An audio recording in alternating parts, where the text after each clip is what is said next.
Ladies and gentlemen, Bungle, hope you're doing well, and I hope you're having a great day. Today we're going over Enlisted, the World War II free-to-play first-person shooter, and much requested, much talked about. Bungle, why don't you talk about the Invasion of Normandy, the premium tank, the Churchill III. Now, if you're watching this first-time viewer, possibly first-time subscriber, maybe wondering, Bungle, what do we do here in this channel? Well, I'm giving you an overview, kind of telling you, what this vehicle is.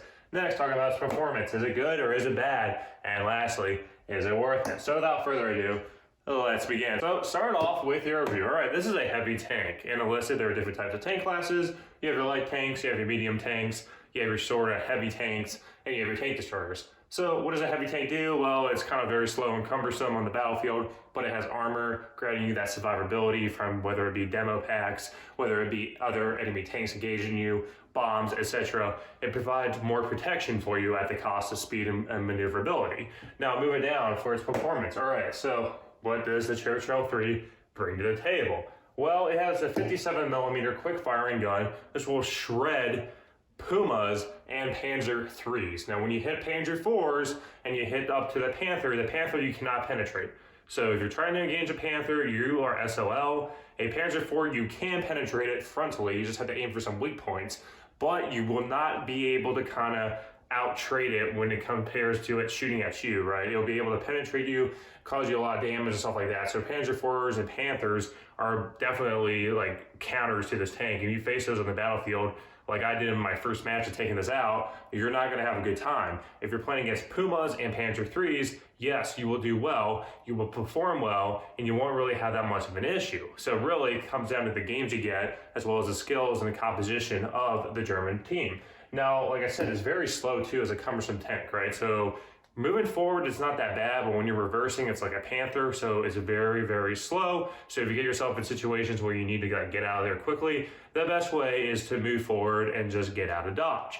Now, like I said before, it is really weak to Panzer IVs and Panthers. If you're engaging a Panzer IV, you can penetrate it aiming at weak points, but it will be able to penetrate you very easily along with the Panther.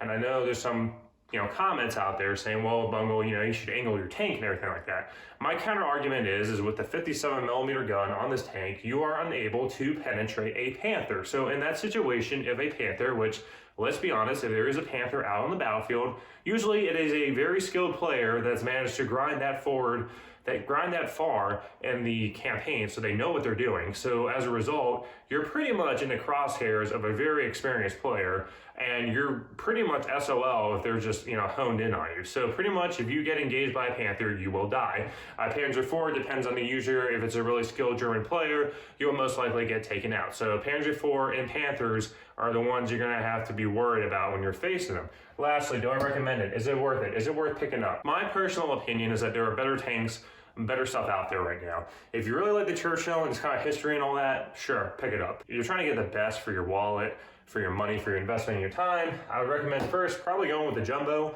And the Premium Jumbo pretty much performs the same way as the Tech-Free Jumbo. It's just very good. It's got really good armor and stuff. Sure, the gun won't be able to kind of deal with a Panther, and albeit a Panzer IV is going to be a little tricky shooting at it.